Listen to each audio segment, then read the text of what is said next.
De los tratados de danza de la Biblioteca Nacional de España, escritos o editados en el siglo XVIII, solo me quedaban por revisar los tratados españoles. A lo largo del siglo XVIII se impone el gusto francés por las danzas y tenemos ya un antecedente con el método de Ferriol, donde se ve ese interés por el método de danzar a la francesa, pero también el importante impresor y figura dentro de la impresión española como fue Pablo Minguet, también tiene un tratado de esta forma de danzar a la francesa. Seguiré con el orden cronológico que ha estructurado hasta ahora mi producción en estos documentales y por ello empezaré con un maestro de danza catalán, Bartolomé Ferriol i Boixeraus, quien también aparece como Ferriol de Boixerat. La importancia de su tratado le hace merecedor de un vídeo para él solo. Estamos en la Biblioteca Nacional de España, una institución fundada oficialmente por Felipe V a finales de 1711. Entre todas las joyas que atesora, yo estoy interesado en un bloque muy especial, los tratados de danza que custodia. Te contaré cuáles son los más emblemáticos, cómo llegaron a sus fondos, cómo se conservan, y reviviremos la historia viendo la importancia que sus autores tuvieron haciendo danzar a reyes y nobles en las cortes de Europa. Acompañadme.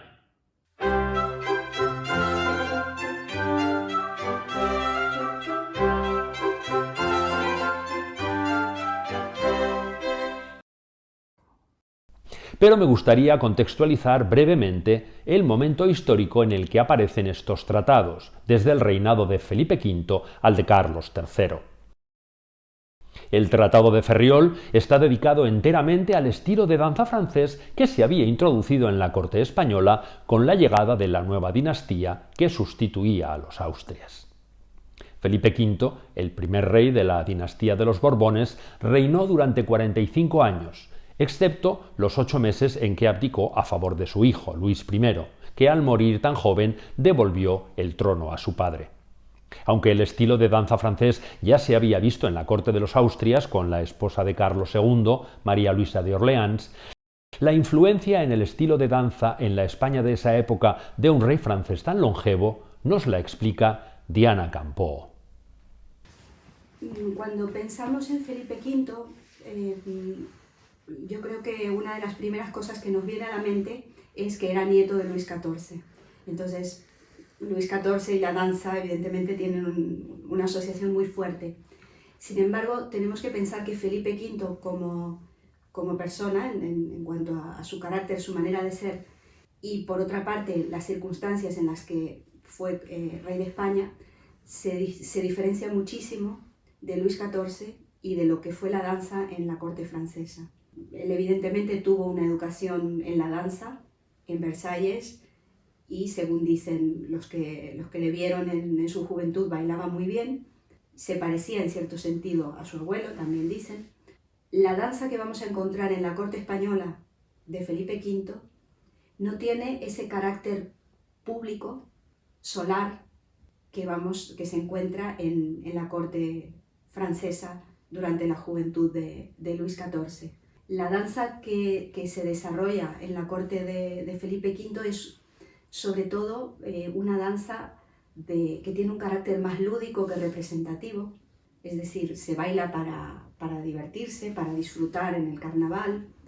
Tiene también una función educativa porque todos sus hijos aprendieron a bailar muy bien, tuvieron maestros franceses durante una parte muy importante del reinado, pero no vamos a encontrar estos grandes bailes públicos que caracterizaban la corte de Versalles. Eran bastante raros ese tipo de bailes. Uno de esos maestros de danza franceses a los que se refiere Diana fue Michel Gaudreau, del que la Biblioteca Nacional de España tiene un precioso tratado de título Nueva recopilación de danzas para bailes y ballets, conteniendo un gran número de las mejores entradas de ballet. A un nivel de la influencia que pudo tener en la sociedad de su época, es una influencia que se va extendiendo de una manera gradual. Los nobles que están en la corte imitan las costumbres del rey y de las dos reinas, que las dos bailan a la manera francesa, con lo cual se hace para ellos prioritario tener un maestro de danza que les enseñe a bailar el minuet y todo el resto de la escuela francesa. Y a partir de allí se va expandiendo esta manera de bailar. No solo se extendía el estilo de danza francés en la corte española, sino una estructura política y cortesana a imagen de la del rey Sol, quien maquinaba para conseguir sus objetivos de expansión dinástica. Desde el primer momento en que Felipe V llega a España, Luis XIV está perfectamente informado de todo lo que pasa en la corte española gracias a Madame de Sorsum, la camarera mayor de la reina María Luisa Gabriela de Saboya.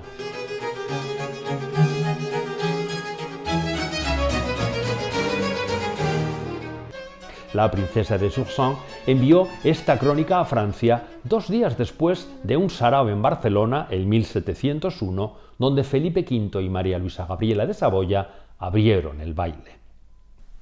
Le doy cuenta de nuestra velada tras la cena que ocupamos danzando.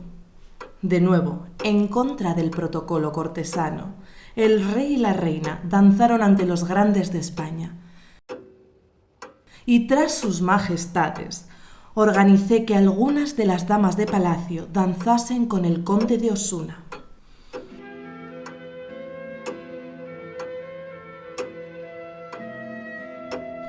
Es necesario proporcionar estas diversiones al rey, y quería que los grandes estuvieran allí, para obtener su aprobación y acostumbrarles a este tipo de distracciones. Me lo agradecieron mucho. Viendo que su majestad descansó tras el cuarto minuet, le dije que un rey que se cansa tan fácilmente danzando me parecía escasamente entrenado para soportar las fatigas de la guerra.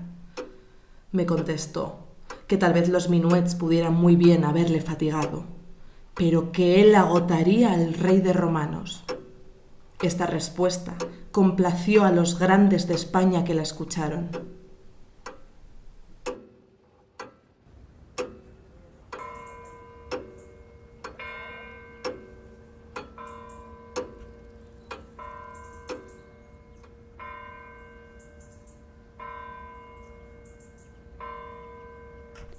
Este rey de romanos, al que alude Madame de Sorsum, era el archiduque Carlos, emperador del Sacro Imperio Germánico con el nombre de Carlos VI de Augsburgo y rival de Felipe V en la Guerra de Sucesión por el trono español a la muerte de Carlos II, el último monarca de los Austrias. El comentario final de la princesa de Sorsum tiene así todo el sentido en una corte ya de carácter Borbón. Otra idea muy interesante que podemos extraer de esta carta está en la frase: de nuevo, en contra del protocolo cortesano, el rey y la reina danzaron ante los grandes de España, y tras sus majestades, organicé que algunas de las damas de palacio danzasen con el conde de Osuna.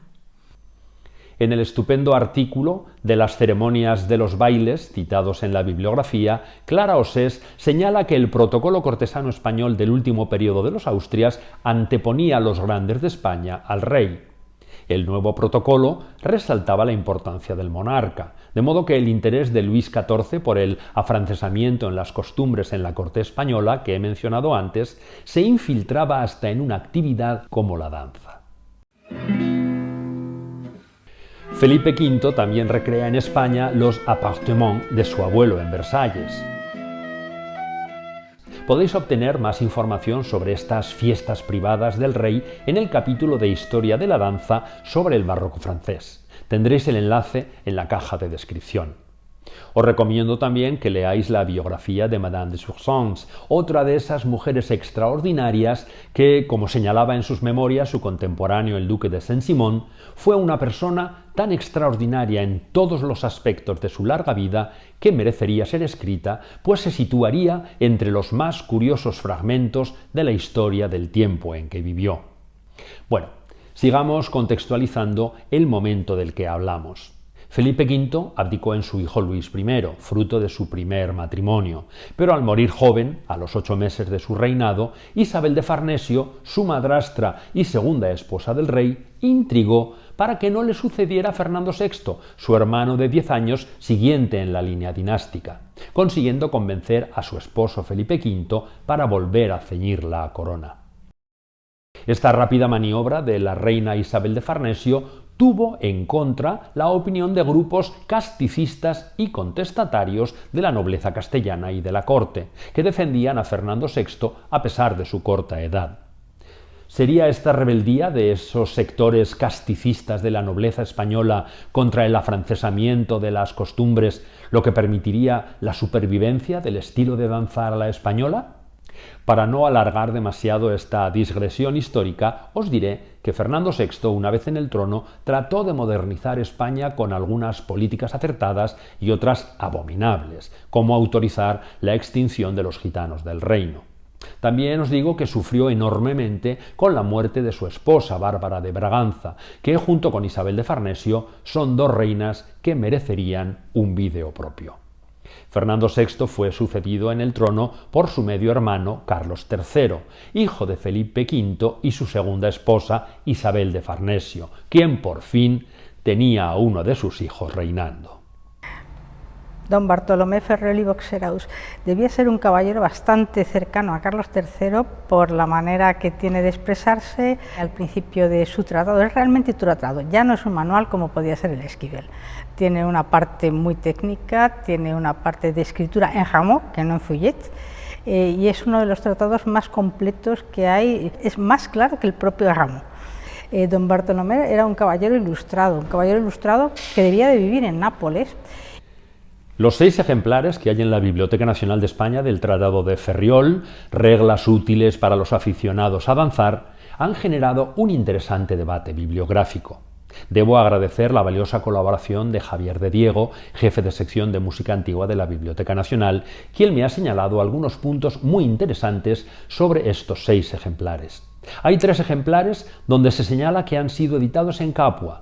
Hay un cuarto que carece de portada y del primer cuadernillo, pero según Javier de Diego, el resto es igual al de Capua con signatura R14647, lo que hace muy posible que también se publicase allí.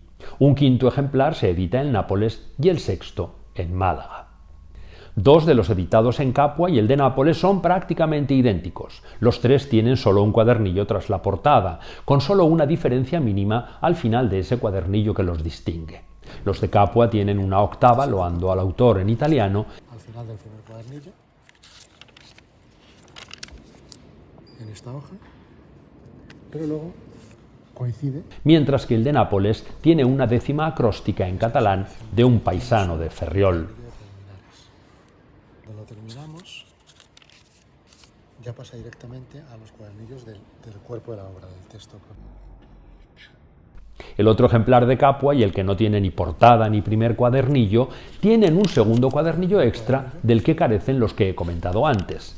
Este segundo cuadernillo incluye documentos jurídicos de aprobación de la publicación y otros sonetos y décimas laudatorias. En este caso, la décima acróstica no es en catalán, sino en castellano. Además, como señaló Javier de Diego, estos 2 ejemplares tienen breves cambios en el texto de la contradanza a la gentil, tal vez una revisión posterior del autor, lo que implica que serían una nueva edición y no emisiones de los anteriores.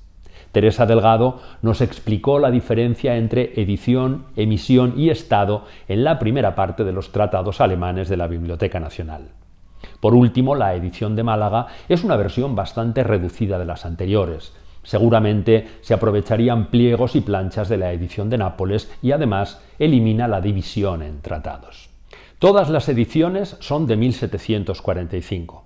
Las encuadernaciones en pergamino de los 6 ejemplares son de la época, según Javier de Diego. El pergamino era el material de encuadernación más barato. Siendo estos tratados tan populares y de uso por todo tipo de personas, tiene mucha lógica que su encuadernación fuera más modesta y asequible, ya que eran objetos prácticos con los que aprender las reglas de la danza y el protocolo correspondiente. Las dos italianas son bien en Nápoles y en Capua, Capua que está muy cerca de Nápoles, y en Nápoles con el mejor impresor de toda la corte, que es Josep Testore. Ahí en la Villa Toledo tenía su kiosco, digamos, su imprenta. Y después una versión reducida viene a España y se imprime en Málaga. Las de Capua y Nápoles se dedican a su majestad el rey de las dos Sicilias, Carlos III, y la de Málaga se dedica al conde de Mollina. Como Capua está a 26 kilómetros de Nápoles, tiene sentido que el editor de ambos ejemplares sea el mismo, Josep Testore, como figura en ambas páginas de título. En la edición de Málaga no aparece referencia alguna al editor. Hay que resaltar que a pesar de editarse en Italia, el tratado no contiene ningún rastro del estilo cortesano italiano, sino que sigue la escuela francesa de Pierre Rameau. La propia página de título en los 3 ejemplares nos indica el contenido y objetivos del tratado.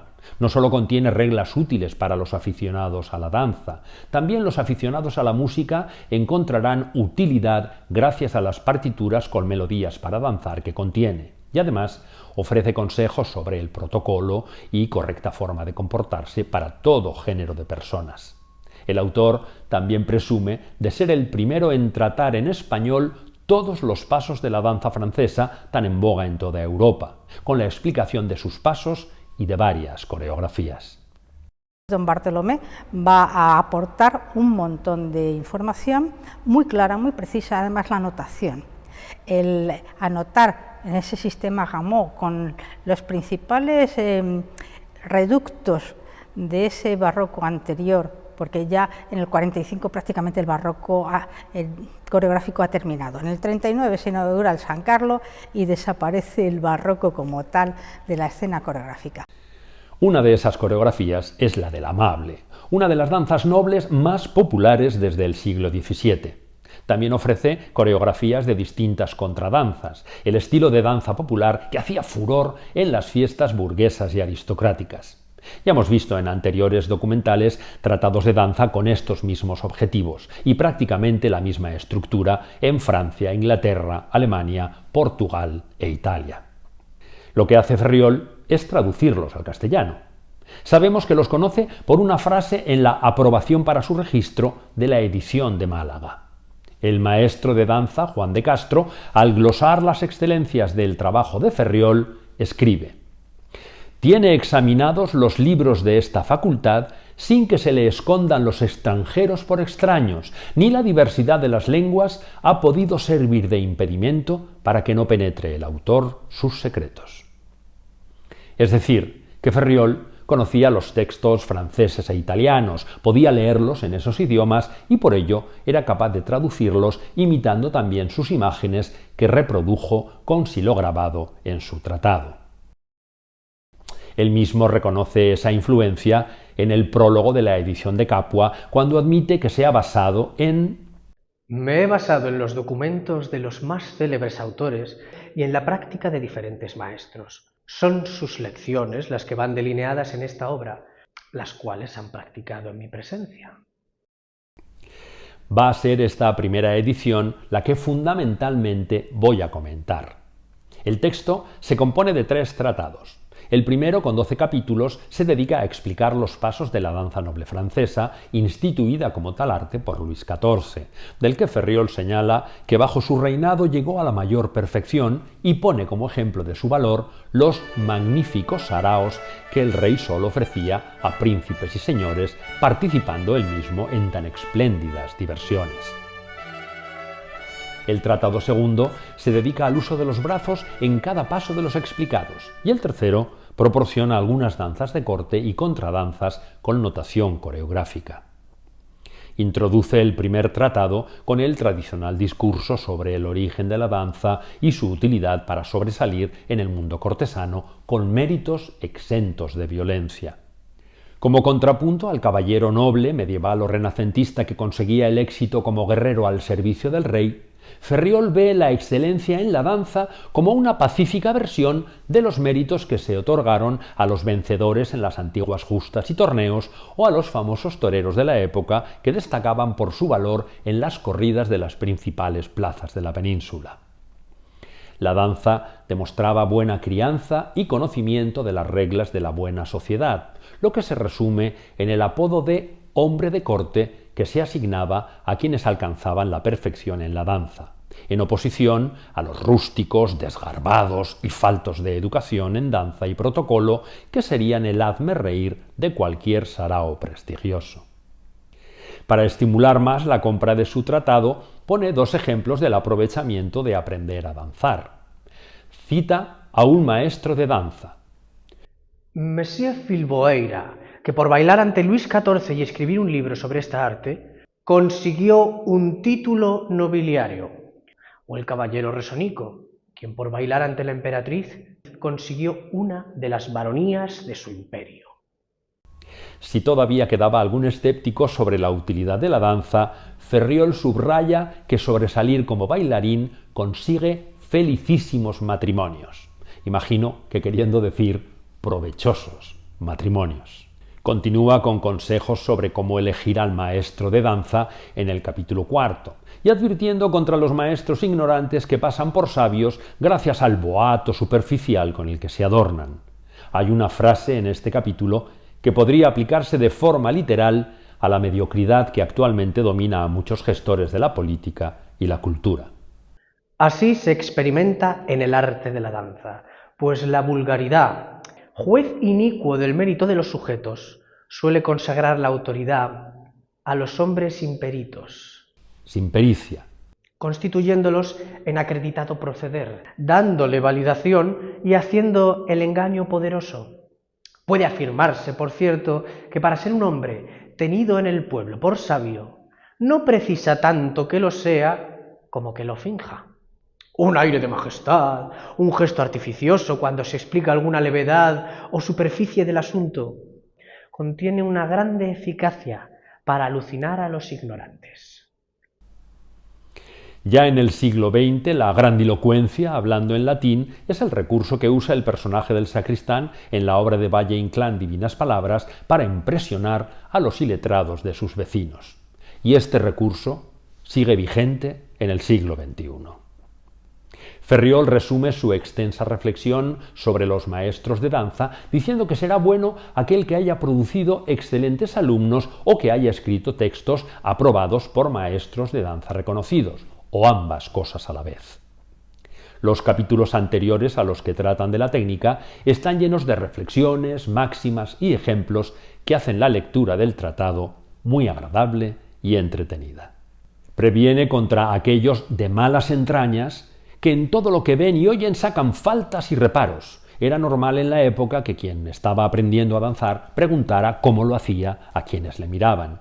Ferriol da consejos sobre cómo valorar con ecuanimidad la habilidad de los otros, dando las razones más convenientes en cuanto al compás, pasos, braceo, garbo, etc., siempre con humildad y educación. Censura a quienes juzgan sin saber de un asunto a otros que son más hábiles o sabios que ellos. Otra advertencia que podría usarse en la actualidad demasiado a menudo. Su capítulo sobre lo que está de moda, el capítulo 7, es muy divertido de leer y muchas de sus reflexiones se podrían aplicar perfectamente a nuestros días. Mi frase favorita es la siguiente. Antiguamente mandaba el gusto en la moda y hoy la moda manda en el gusto. Esta queja no se limita solo al vestir de la época y otras cosas humanas, sino que se extiende también a la moda en las cosas divinas, donde hay oraciones y santos que se ponen de moda en la devoción de los creyentes. Solo la Virgen María se salva de las veleidades de los afectos de los fieles. Y esta divagación, tan aparentemente fuera de lugar en un tratado de danza, tiene como objetivo excusar al autor, quien también ha caído en la tentación de lo moderno. Ferriol se justifica diciendo que si está sujeta a la moda una cosa de tanta serie como es lo espiritual, no será desproporcionado el que en las materias de esta arte de la danza se sigan los modales nuevos, que son los que aquí se contendrán. Poderoso caballero es don dinero, y había que vender libros para vivir. Su capítulo 8 advierte de los peligros de un mal aprendizaje en el comienzo, bien por la negligencia del alumno o por la ineptitud del maestro, algo que también se aplica a nuestra época. Una técnica mal enseñada al principio del aprendizaje de cualquier técnica de danza es muy difícil de corregir y puede limitar el futuro de un intérprete incluso con condiciones naturales excelentes. Ferriol usa una preciosa máxima para resumir estas advertencias. Aunque no demuestre todo su veneno el defecto, con el tiempo llega a descubrirse el daño. Como era preceptivo, Ferriol dedica un amplio capítulo, el 9º, a educar en protocolo y buenas maneras, modales políticos, los llama el autor, a la juventud que debe acudir a esos eventos sociales donde se suele bailar y que se llamaban saraos o funciones. Esta educación era de suma importancia, ya que, como dice Ferriol, atendiendo a lo que vocea el público, en infinitas de estas funciones han acaecido varios lances, que a no recaer en sujetos de prudente capacidad, hubieran dado sobrado fomento para catástrofes de inesperadas desgracias, procedidas de la grande ignorancia que padecen algunos sujetos en este asunto. Este asunto son las buenas maneras. Ferriol describe el protocolo para sacar a bailar de forma consecutiva a todos los asistentes a uno de esos saraos especiales. Entre los invitados se nombra a un caballero y a una dama, rey y reina del baile. Ellos abren el baile con un minuete en palabras de Ferriol, y para el orden de intervención de los invitados a bailar siguen el protocolo que ya hemos visto en el tratado de 1725 de Pierre Rameau, Le Maître à danser, el maestro de danzar. Rameau explica el ceremonial que debe seguirse en el gran baile del rey, como podéis ver en el capítulo 3 que dediqué a Francia. Como ya señalaba el maestro francés, este protocolo real es el que se seguía también en los saraos privados de burgueses y nobles. Es lógico que Ferriol lo incluya en su tratado. Nuestro autor no deja ninguna eventualidad por cubrir y en caso de que el número de invitados fuera mayor entre las damas o entre los caballeros, da la solución perfecta. El último o última en danzar invitará de nuevo al primero y ese proseguirá con el orden ya explicado hasta que todos los invitados hayan tenido la oportunidad de danzar. Ferriol no se olvida de instruir a los anfitriones que quieran organizar un sarao en su domicilio. Para ello, el dueño de la casa elegirá entre sus invitados a uno al que nombrará el bastonero, procurando que sea diestro en ceremonias y bailes. Él será el encargado de elegir a las parejas que van a danzar y las danzas de la velada. La primera dama elegida ha de ser la dueña de la casa, quien nos dice Ferriol, y no sabiendo ésta bailar o no pudiendo por algún motivo, cede su derecho en otra. Ferriol advierte también que si alguna dama invitada a bailar estuviera hablando con alguien en el momento de la invitación, dejaría de hacerlo y pospondría la conversación hasta su vuelta. El bastonero iba proponiendo las parejas, respetando su rango, hasta que todo el mundo hubiera danzado. Se cerraba el baile repitiendo el minuete la misma persona que lo bailó al comienzo. Había otras muchas situaciones de protocolo que Ferriol no describe por no cansar al lector, pero a cambio da una valiosa recomendación en el caso de que alguien no supiese o no pudiese bailar. Esta forma de actuar la explica primero para el caballero, pero también se aplica a la dama. El protocolo marca lo siguiente. Una vez recibida la invitación, se debía acudir al lugar de comienzo de la danza. Se hacían las 2 reverencias preliminares y después, con gran cortesía, se excusaban de danzar y acompañaban a la dama a su asiento. Tras dejarla, el caballero iría a convidar a la siguiente en el turno para no interrumpir la línea de invitaciones. Ya hemos visto en otros tratados que si alguien se excusaba de danzar en algún momento, no podría bailar en toda la velada, por mucho que se le insistiese, pues se vería como una grave ofensa para la persona con la que se excusó anteriormente. También hemos visto en otros tratados que si acuden personas con máscaras, deberán ser los primeros en bailar. Las razones de Ferriol eran las siguientes. Que así como al extranjero, o más extraño, se le debe el primer lugar. Así a los enmascarados que se extranjerizan o hacen extraños con el disfraz, se les debe dar primera plaza y lugar en el baile. Y también porque los que se visten de este modo para fiestas van regularmente a varias, y fuera molestarles, hacerles aguardar y esperar. Otra importante razón que señala Ferriol es que esto es lo que se practica y observa entre las personas de mayor decencia y estilo. La comitiva de máscaras solía llevar su propio grupo de músicos que tocaban alguna contradanza generalmente nueva, animando de esta manera la rígida etiqueta del baile en el que entraban. Había otros bailes exclusivamente de disfraces donde todos los asistentes debían acudir con máscara. Para estos se requería llevar la invitación correspondiente. Estas reglas generales convivían con las particularidades de cada ciudad de acuerdo a las costumbres locales, pero según Ferriol deberían seguirse incluso en los saraos donde los invitados fueran familiares o parientes. La confianza no estaba reñida con la buena educación y el buen tono. Las indicaciones que proporciona son deliciosas de leer y es muy recomendable acudir a la fuente si queremos saber qué había que hacer si alguien llegaba tarde, acabados ya los minuetos, qué hacer si no había músicos profesionales en el sarao o si todos los invitados conocían danzas cortesanas como los pasapiés o el amable. También explica qué hacer si a alguien le faltasen esos conocimientos de etiqueta explicados. Acaba el capítulo describiendo lo que se practica en los saraos de la corte de Francia, siguiendo siempre a Rameau en sus explicaciones. Dedica su capítulo 10 a explicar la forma de llevar el cuerpo cuando se camina o hace una reverencia. Es muy crítico con la afectación de quien camina con los pies hacia afuera, arrastrándolos para que todo el mundo sepa que son bailarines. Esto me recuerda con humor a aquellas estudiantes de danza académica que empiezan, que caminan con su moño alto, su mochila y los pies en una exagerada primera posición para demostrar que son bailarinas clásicas.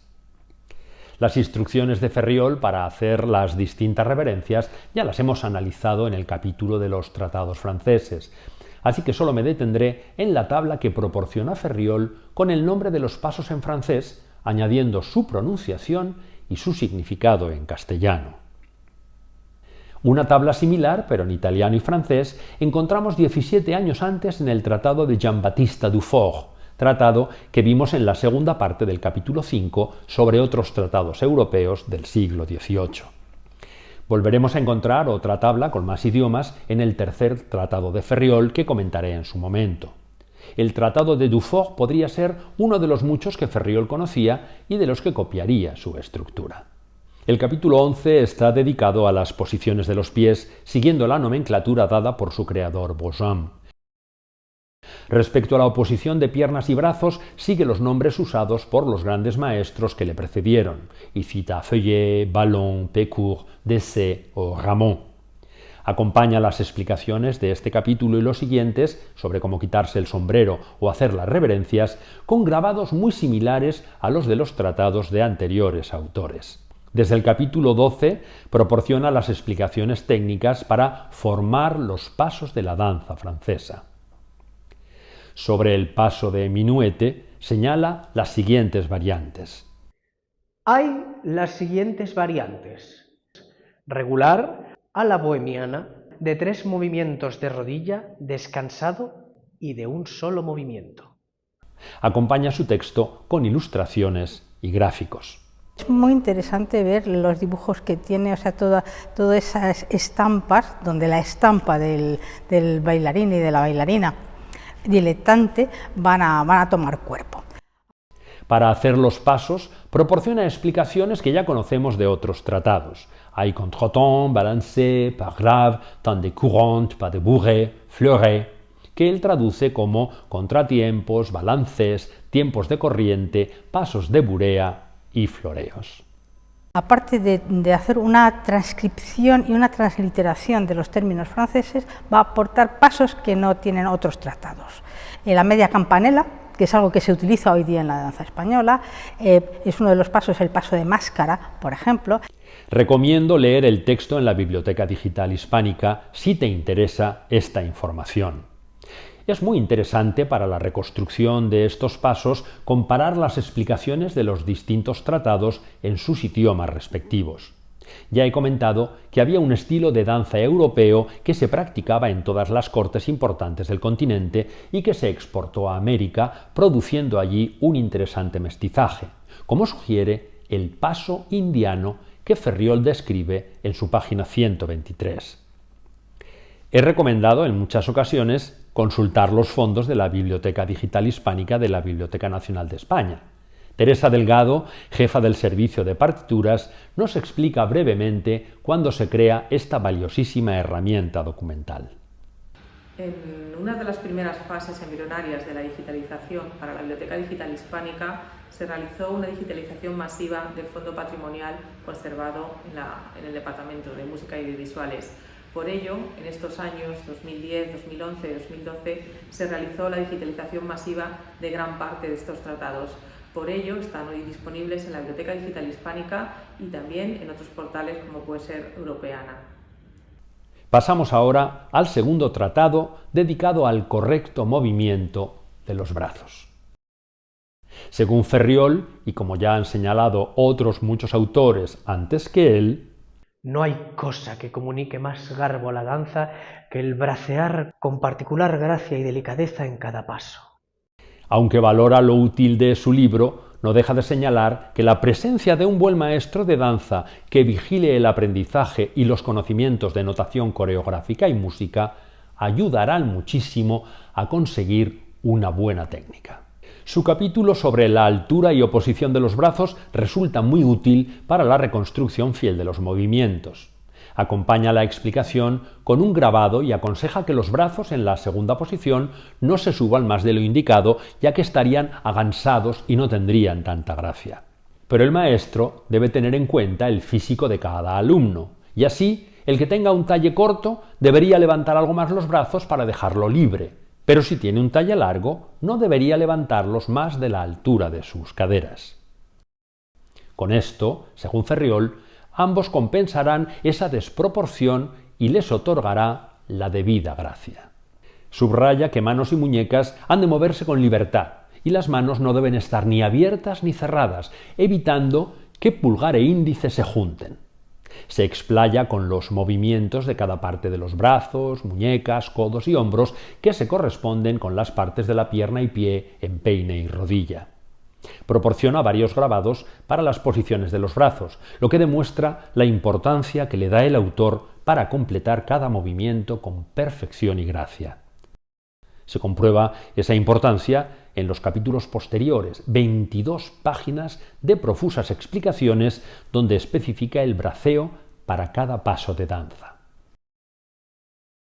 Llegamos así al tercer tratado, donde Ferriol resume su contenido con expresiones tan lejanas de nuestro lenguaje y actitudes actuales que resultan encantadoras.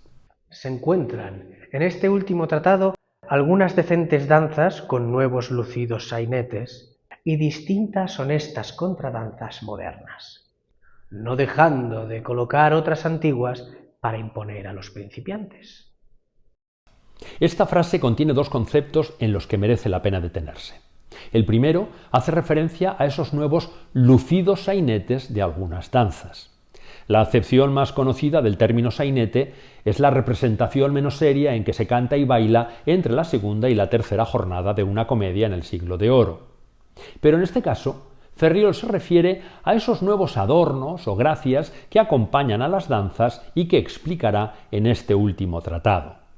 Tenemos la justificación en las otras dos acepciones que ofrece para sainete el Diccionario de Autoridades en su edición de 1739.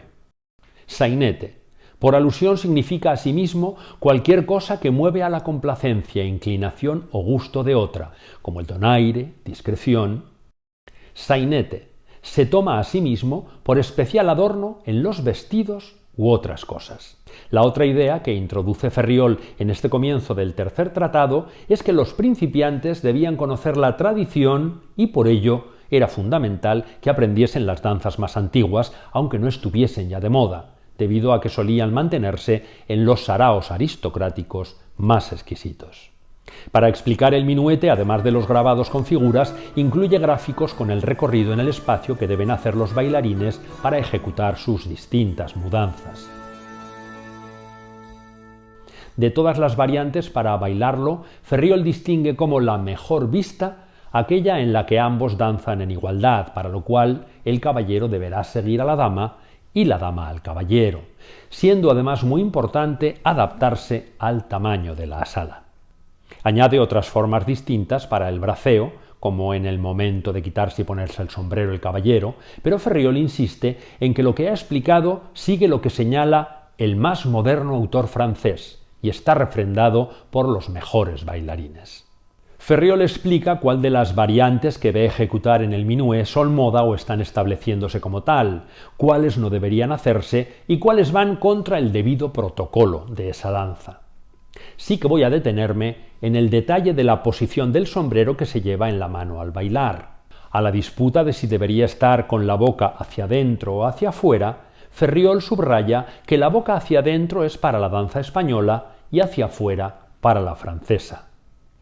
Ferriol promete un segundo tomo donde explicar distintas cabriolas, pasos extraordinarios y algunos gestos de adorno, pero como ya hemos visto con otros autores, ese segundo volumen parece que no llegó a editarse. Adjunta 2 minuetes nuevos en su tratado llamados Minuete del Nardo y Minuete de Trompas. El dominio de los pasos del minuete que ha explicado es necesario junto a los contratiempos y los balancés para bailar bien el pasapié. Esta danza, como otras varias, podía bailarse con distintas melodías adaptando los pasos a sus compases. Ferriol pone 4 de estas melodías en su tratado y en 2 versiones, una para músicos principiantes y otra para músicos diestros. Es interesante también que Ferriol se refiera al estilo moderno, al estilo más sofisticado de tocar como estilo italiano. Y esto nos trae a la mente un tópico que circulaba ya desde el último tercio del siglo XVII y que relatan músicos y tratadistas como por ejemplo el alemán Georg Muffat, un tópico que enfrentaba a los instrumentistas, sobre todo a los de arco, a los violinistas franceses e italianos.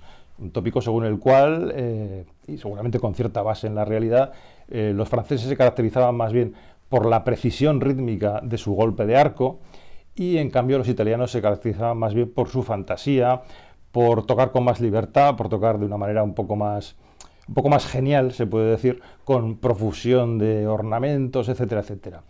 Y claro, esto también nos sirve, estas dos maneras de entender la música, vamos a decir a la antigua, o podríamos decir a lo mejor a la francesa, y a la moderna, a la italiana, la primera apta para que bailen principiantes y la segunda apta solo para que bailen los diestros, como dice Ferriol, es fácilmente comprensible, porque una música más sencilla en su construcción, en su estructura, es decir, con unos acentos muy claros, muy marcados y muy nítidos, como es esa música antigua o ese ejemplo de música antigua que nos da, es más fácil de seguir para alguien que está bailando que una música en la cual hay muchísima ornamentación, muchas figuras pequeñas, a veces con ritmos un poco contrastantes, que pueden hacer que la percepción rítmica precisamente pueda ser susceptible de equívocos, ¿no? De manera que hay que ser un danzante o un bailarín ya ducho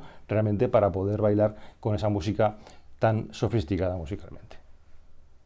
Ferriol proporciona grabados con el recorrido del pasapié correspondiente a cada figura.